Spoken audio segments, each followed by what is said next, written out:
புதுசாக எதையுமே காட்டல. ஸோ என்னை பொறுத்த வரைக்கும் இது ஒரு டிசப்பாயின்மெண்ட் தான். 1 அளவுக்கு வேணாம், 2 அளவுக்கு வேணாம், அதில் பாதியாவது நீங்கள் பண்ணியிருக்கணும்னு தான் நான் எதிர்பார்த்து போனேன். நமக்கு எப்படின்னா தியேட்டர் விட்டு திருப்பி வரும்போது காலரை தூக்கி சொல்கிறேன் நாம திருஷ்யம் சீரியஸோட ஃபேன்னு.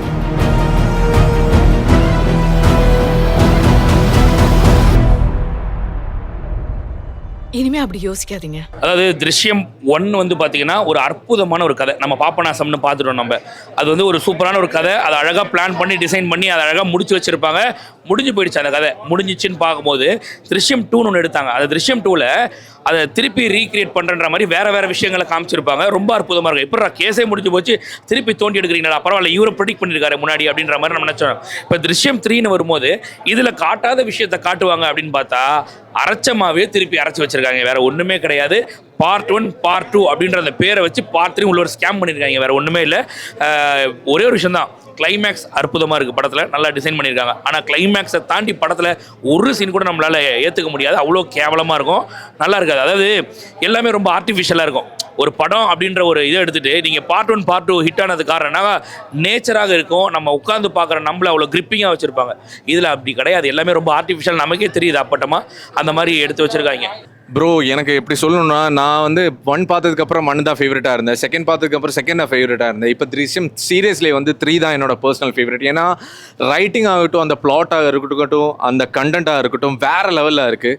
So first of all thanks to Jithu sir for the writing, screenplay and direction. வேறு லெவல் எக்ஸ்ட்ரீமாக கொண்டு வருப்பார்.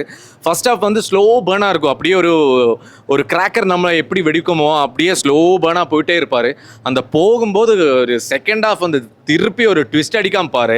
அந்த லாஸ்ட் 20 to 25 மினிட்ஸ் எக்ஸ்ட்ரீமாக இருக்கும். உங்களுக்கு இமோஷனல் கனெக்ட் ஆகட்டும், அப்புறம் எல்லாமே இந்த ஹோல் எக்ஸ்பீரியன்ஸ் வந்து டிஃப்ரெண்ட்டாக ஒரு கூஸ் பம்பாக ஒரு பிரமிப்பாக இருக்கும் உங்களுக்கு பார்க்குறதுக்கு. டேய் நம்ம இதுதான்டா பார்த்துட்டு இருக்கோமான்னு ஃபர்ஸ்ட் ஹாஃபில் தெரிய வச்ச அந்த படமே வந்து செகண்ட் ஹாஃபில் ஒன்று பண்ணுவார். அது வந்து ரொம்ப மேஜிக்கலாக இருக்கும். அதுக்கு first of all thanks to Jithu sir and Mohanlal சாரோட ஆக்டிங். சின்னதாக மைன்யூட்டாக கொஞ்சம் எக்ஸ்பிரஷன்ஸ் எல்லாம் கொடுப்பாரு. அது வந்து என்ன சொல்கிறது, வார்த்தைகளே இல்லை, அந்த அளவுக்கு ஒரு சூப்பரான ஒரு எக்ஸ்பீரியன்ஸ் கொடுப்பாரு. அண்ட் கிளைமேக்ஸில் வந்து டெய்ல் எண்டில் ஒரு திருஷ்யம் 4 இஸ் கம்மிங் சூன்னு சொல்லியிருப்பார். அதுவும் வந்து ரொம்ப நல்லா இருக்கும். ஏன்னா நம்ம வெயிட் பண்ணிட்டு இருக்கோம், அதை இப்போ முடிப்பாரா, திஸ் இஸ் த எண்டானு. இன்னும் வரும்போது எவ்வளோ நம்பிக்கை இருக்கும் ஒரு சினிமா ரசிகனா, அதுவும் தமிழ் ரசிகனா. அதாவது தமிழ்நாட்டுக்குன்னு ஒரு ஸ்டைல் இருக்குது. இந்த மாதிரி படங்கள் தான் ஓடும்னு ஒரு ஸ்டைல் இருக்குது. உதாரணத்துக்கு நீங்கள் கருப்பு பார்த்தீங்க, கருப்பு சாமி பேரை வச்ச கருப்பும் ஹிட்டு, சாமி பேரை வச்ச கருடனும் ஹிட்டு. ஸோ அந்த மாதிரி ஒரு சூழ்நிலையில் எப்படி இருப்போம். ஆனால் நாங்கள் அதெல்லாம் எதிர்பார்க்கல சார். 10 வருஷத்துக்கு என்ன நாங்கள் எதிர்பார்த்தோம்ல, ஜெயிச்சோம்ல. நீரு படம் பார்த்தும் நல்லா இருந்துச்சுல, 12th மேன் படம் பார்த்தும் நல்லா இருக்குன்னு சொன்னோம்ல. ஸோ இது வந்து உங்களுக்கு சஸ்பென்ஸ் இல்லை இருக்குது. மெயின் நாட்டே என்ன, மெயின் கோர் என்ன இருக்கணும்னா ட்விஸ்ட் அண்ட் டர்ன்ஸ் வந்து அதிகமாக இருக்கணும். மனுஷனை வந்து சீட் எட்ஜில் வந்து உட்கார வைக்கணும். கொலை பண்ண மாதிரி இருக்கணும். 1 அளவுக்கு வேணாம், 2 அளவுக்கு வேணாம், அதில் பாதியாவது நீங்கள் பண்ணியிருக்கணும்னு தான் நான் எதிர்பார்த்து போனேன். இதுக்கு முன்னாடி வந்த படம் இருக்கு இல்லையா, வளர்த்து வசத்தே கல்லன், அது வந்து எனக்கு வந்து அப்படியே என்ன சொல்கிறது, ஹார்ட் அட்டாக்கே வந்துடும் அந்த படம். ஒரு பொண்ணு இறந்து போயிடுறா, அவள் அப்போ வந்து போலீஸ் ஸ்டேஷனில் கம்ப்ளைண்ட் கொடுக்க வர்றான். அவனுக்கு தெரியுது எனக்கு போலீஸ் ஸ்டேஷன் வழியாக தான் ஏதோ நடந்திருக்குன்னு சொல்லிட்டு கரப்ஷனான போலீஸ்க்கு எதிராக வந்து போராடுறான். 2 பேருக்கு என்ன நடந்துச்சுங்கிறத இதில் பார்த்தீங்கன்னா 10வது சீன்லேயே அப்பங்காரே செத்தும் போயிடறான். ஆனால் செத்து போனால் கூட அவன் பண்ணும்போது அந்த அப்பையாவும் நம்மளுக்கு வர்ற அளவுக்கு பண்ணியிருந்தாப்புல யாரே ஜித்து ஜோசப் சார். ஏன்னா ஃபஸ்ட்டு 20 மினிட்ஸில் 25 மினிட்ஸ்லேயே வந்து அப்போ செத்துறான். செத்த முன்னாடி அவருக்கு கூட முடிஞ்சு போச்சு, கரப்ஷன் போலீஸை வச்சு ஓட்டலாம்ல. ஆனால் இவன் இந்த கரப்ஷன் போலீஸ் பயப்படுறதுக்கு அந்த செத்து போன அப்போ நான் நினச்சி பயப்படுறது படத்தில் வந்து பார்த்தீங்கன்னா 2.5 மணி நேரம் உயிரோடு இருக்கிற மாதிரி கொண்டு வந்துருப்பாப்புல. அதுதாங்க ஜித்து ஜோசப்போட சக்ஸஸே. இதுக்கு முன்னாடி 12th மேன் ஒரு படம் பார்த்தோம், நீருன்னு ஒரு படம் பார்த்தோம். எல்லா படமே தக்கையை வச்சிருப்பாள். அப்பேற்பட்டவர் வந்து ஆசீர்வாத் ப்ரொடக்ஷன் மோகன்லாலே கூப்பிட்டு, தம்பி திருஷ்யம் 3 பண்ணலாம் தம்பி அப்படின்னு ஓகே சார்னு சொன்னவொன்னே, என்ன வேணும் உனக்கு சார், ஒன்றுமே வேணாம் நீங்கள் வந்தால் போதும் நான் வந்துடுன்னு சொல்லிட்டு வெறும் 25 லட்ச ரூபாய் கையில் எடுத்து போயிருப்பாங்க போல இருக்கு. ஃபர்ஸ்ட் ஹாஃப் அவ்வளோ முடிச்சிட்டாங்க, உட்காரவே முடியல. ஏன்டா இப்படி ஆகி போச்சு அப்படின்ட்டு. செகண்ட் ஹாஃப் ஆரம்பிச்சிச்சு, கொஞ்சம் ஸ்லோவாக போய் லாஸ்ட் 20 மினிட்ஸில் வந்து ஜித்து ஜோசப் படம்னு சொல்கிறோம். இது வந்து என்ன நடந்திருக்குன்னு சொன்னால், அந்த படத்துடைய பேரை வச்சுட்டு ஸ்கேம் பண்ணுறாங்கன்றது மட்டும் நல்லாவே தெரிஞ்சு போச்சு. இதில் 4th பார்க்கு லீடு வேறு கொடுத்துருக்காங்க. இந்த படம் உண்மையிலே எப்படி எடுத்துருக்கணும்னு நினச்சிங்கன்னா, 2013 உண்மையிலே ஒரு கொலை நடந்திருந்தால் கூட இந்நேரம் தீர்ப்பு வந்திருக்கும், நம்ம முடிஞ்சு போயிருக்கோம், பேப்பரெல்லாம் படித்து தூக்கி போட்டிருப்போம். அந்த பேரை வச்சுட்டு இன்னும் ஓட்டுறாங்கன்னு தான் சொல்ல முடியும். இந்த படத்தில் வந்து படத்தோட ஓப்பனிங்லேயே வந்து சார்ஜ் குட்டி அரெஸ்ட் ஆகிட்டு போலீஸ் ஸ்டேஷன்லேருந்து வெளியில் வர்றாரு. நம்மளுக்கு எல்லாம் டேய் அவ்வளோ ஒரு கிரிமினல் இவன் பயங்கரமான ஆள் எப்போ அரெஸ்ட் ஆனான்னு சொன்னதை அப்புறம் அப்படியே ப்ளே பண்ணி எந்த இடத்துல மாட்டினா அப்படின்னு சொல்லிட்டு நீங்கள் கொண்டு போய் முடிச்சிருந்தீங்கன்னா படம் வேற எவ்வளோ போயிருக்கும். நீங்கள் அதை செய்யாமல் இதுலேயும் பார்த்தீங்கன்னா சரி எஸ்கேப் கூட ஆகலைங்க, இவர் ஒன்றுமே செய்யலைங்க.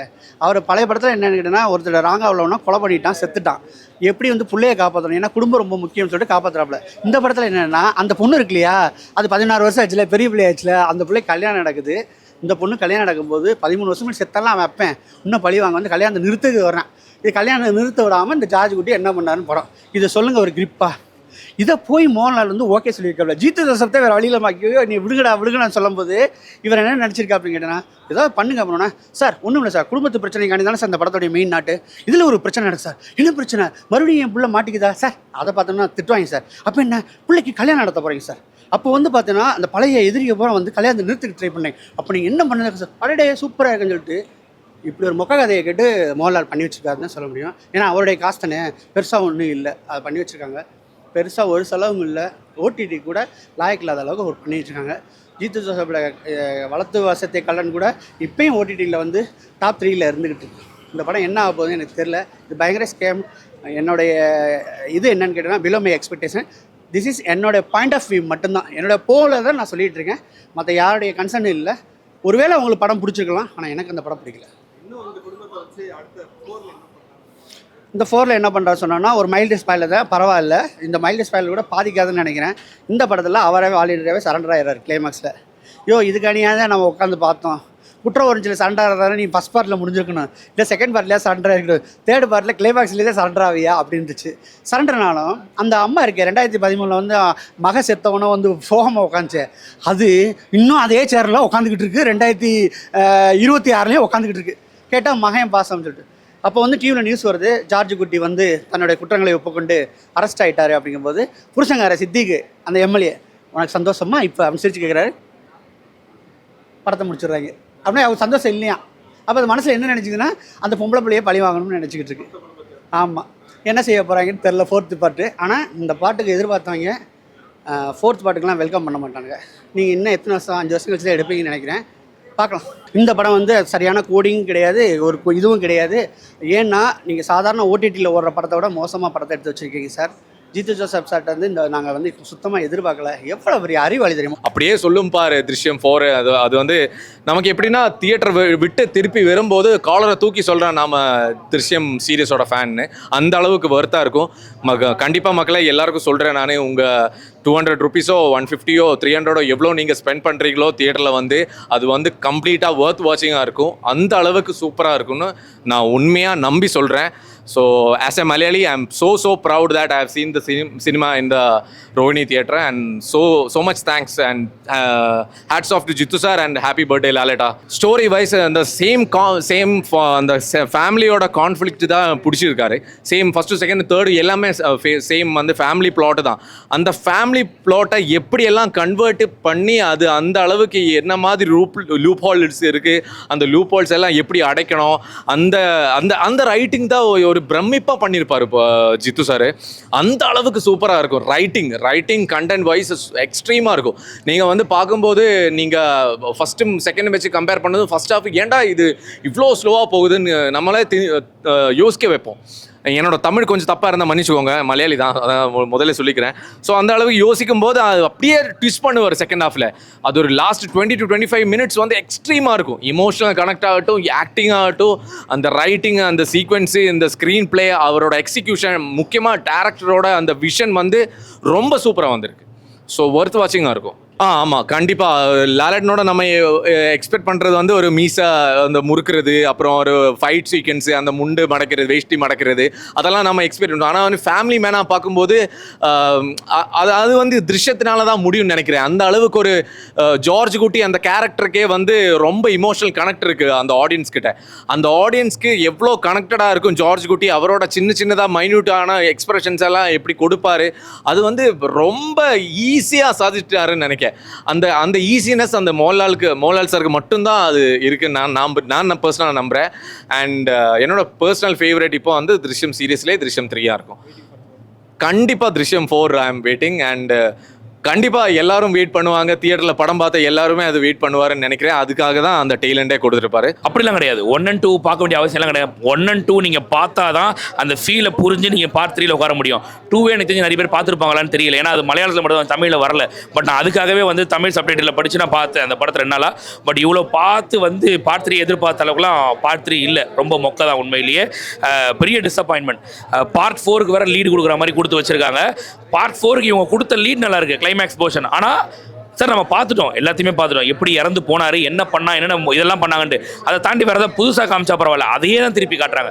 அதில் யாரை போயிட்டு அந்த வெட்டியான பிடிக்கிறாங்க, அந்த இவனை உள்ளே இருந்து பிடிக்கிறாங்க, அந்த மாதிரி ஆட்கள்லேயே பிடிக்கிறாங்க தவிர புதுசாக எதையுமே காட்டல. ஸோ என்னை பொறுத்த வரைக்கும் இது ஒரு டிசப்பாயின்மெண்ட் தான். அது நம்மளை தான் தோண்டி நம்மளை தான் இதுக்கப்புறம் புதைக்கணும். மற்றபடி புதைக்க இடம் இல்லை. அவரோட தோட்டத்தில் இருக்கிற எல்லா இடத்தையும் தோண்டிட்டாங்க, எல்லா இடத்தையும் பார்த்துட்டாங்க. இதுக்கு மேலே தேட்டரில் குழி வெட்டாங்கன்னா நம்ம தான் இறங்கி போய் படுத்துறோம். அப்படி தான் இருக்குது உள்ள. உண்மையிலேயே உள்ளே உட்கார வச்சு நீங்கள் நல்லா பாருங்கள்.